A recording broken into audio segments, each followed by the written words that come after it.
This is how I sharpen draw knives. I'm sure it's not the only way, but it's fairly efficient and gets me back to work pretty quick. I kind of hold it, I don't know, I always think of like a violin. I like to start on the bevel side, and I have this stone, which is just some random thing I found at a yard sale or something, and it's got a fine and a medium, and I like a little dish of water with a little bit of dish soap in it, dish detergent, and I'm going to hit it real quick with the medium. I'm going to try to do my best to register the stone flat to the bevel.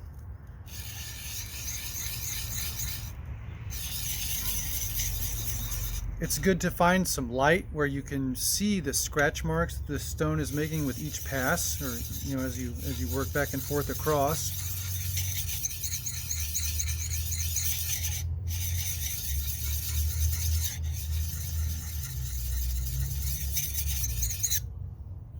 Shouldn't take too much.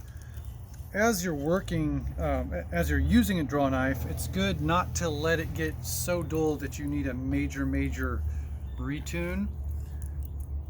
This would be, quite a few hours of use, and I haven't done a touch-up.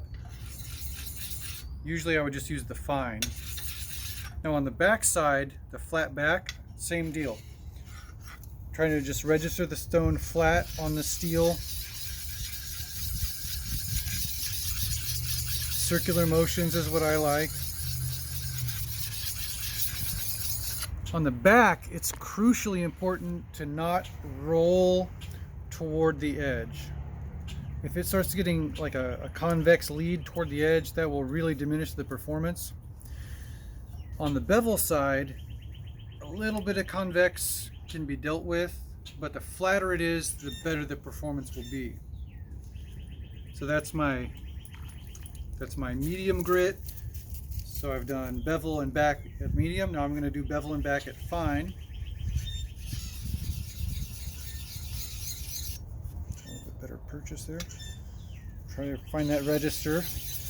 And it takes practice, and it's as much by feel as it is by sight.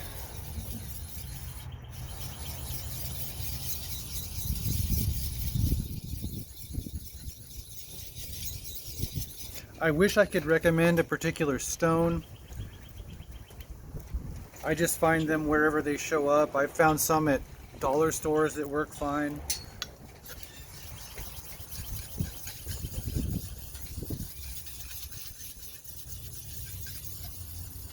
Exactly the same as with the medium. I do the fine.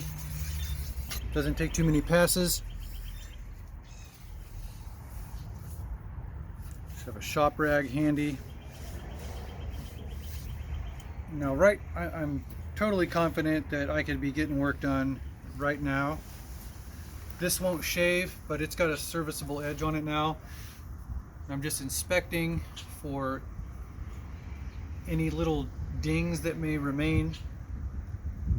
If it's not a finish tool, if you're not trying to put a glassy, pristine surface to the wood, then it doesn't need to be blemish free of an edge, for sure.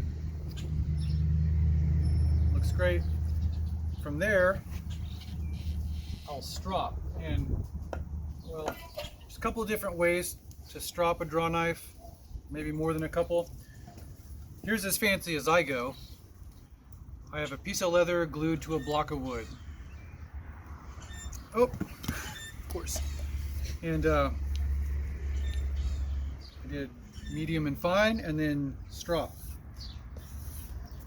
There's I have scrubbed some black abrasive compound in there. I just got the cheapest stuff near me. Again, here, this is mostly by feel. There's a certain angle, so I'm not registering flat to the bevel. I'm slightly more toward the edge, but just slightly.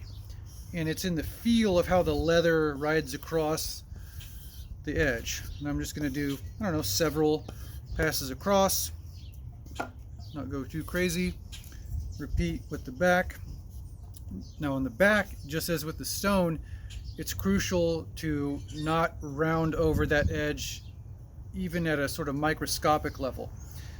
So I'm going to try to stay flatter on the back, but still with slightly more pressure toward the edge.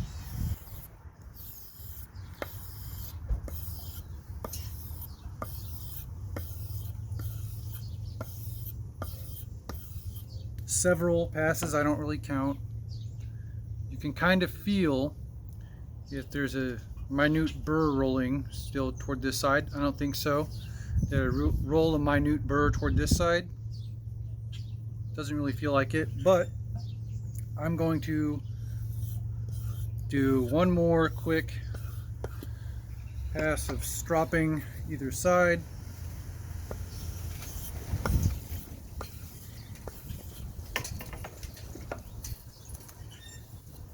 And here's the only real test.